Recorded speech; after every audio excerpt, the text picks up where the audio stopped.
When we think of Hispanic immigrant families, we think of that one immigrant family in our neighborhood, or or the Hispanic man you see riding the lawnmower around your school, your place of education, or the places you like to shop, or the man washing your car, or the man making your dinner at your favorite restaurant.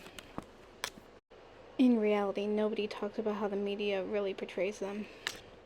We constantly dehumanize them by calling them aliens, tell them we don't want them here in our country, tell them they should get in line and come in the quote unquote proper way, and lastly, undermine the reasons why they even want to come to this country. And if that wasn't bad enough, this is what our 45th president in 2018 had to say. If you're trying to come in, we're stopping a lot of them. But we're taking people out of the country. You wouldn't believe how bad these people are. These aren't people. These are animals. And we're taking them out of the country at a level and at a rate that's never happened before.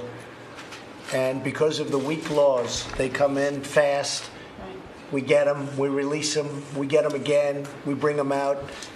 It's crazy.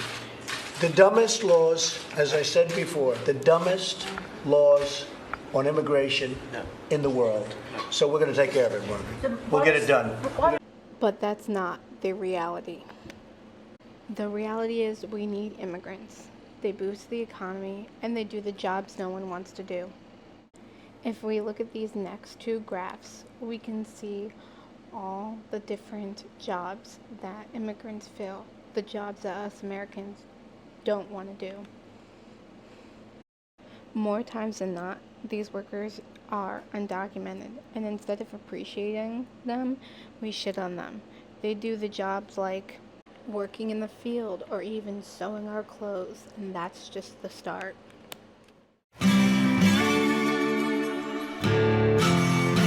This country has no idea how much their food supply depends on our migrant workers.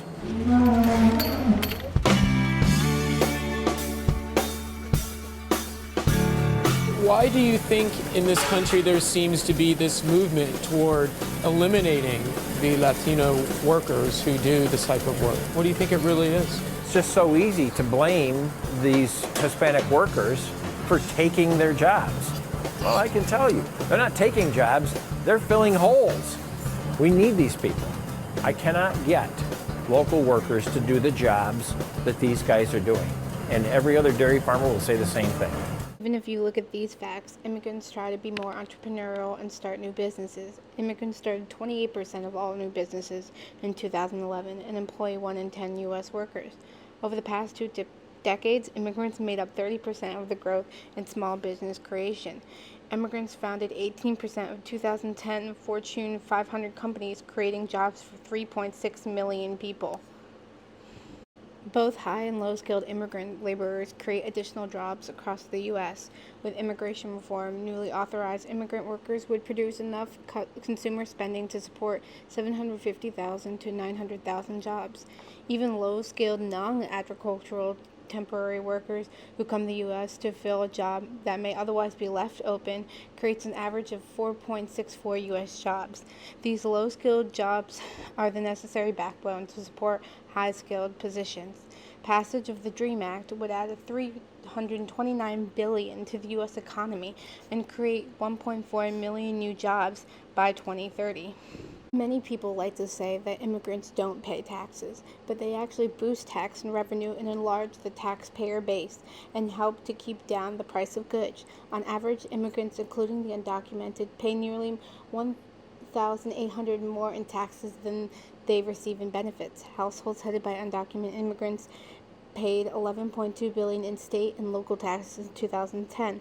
That includes $1.2 billion in personal income taxes and $1.6 billion in property taxes and $8.4 billion in sales taxes. Immigrants lower the price of products used by highly educated consumers by 0.4% of GDP, and for less educated consumers by 0.3%. Many people would also like to try to say that Hispanic immigrants abuse the services that are supposedly for just American citizens. Yet, when we look at this graph, besides supplemental nutrition assistance programs to keep someone healthy and temporary assistance for needy families, that Hispanic immigrants do not use these services more than native-born people in this country do.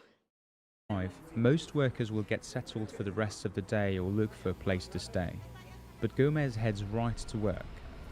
Me siento descansado, no muy cansado no, pero dormí unas buenas horas para poder trabajar.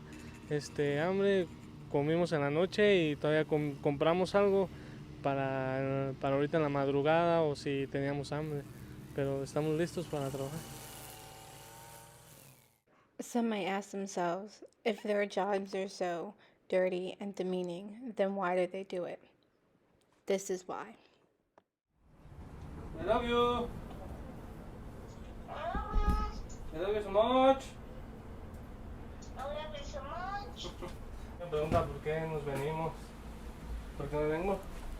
Y pues ya le platico que pues para poderle darle un mejor, para que pues, siga en la escuela o comprarle detallitos, no sé. Hay veces que dice que no vaya, que rompe la alcancía para quedarme con ella. Trabajar. Pues llegaron esta mañana, ¿sí? Entonces no podemos empezar sin lo principal. Pero generalmente mi familia pues sí se queda triste porque no estoy con ellos. Pero pues lo importante es que tengamos que darles de comer, que haya ingreso.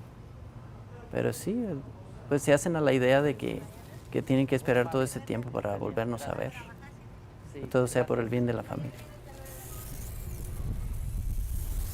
Pues yo agradezco que se nos dé la oportunidad de tener las visas porque de esto vive nuestra familia y de esto pues viven muchas familias y no somos malas personas, venimos a trabajar, únicamente lo que queremos es trabajo.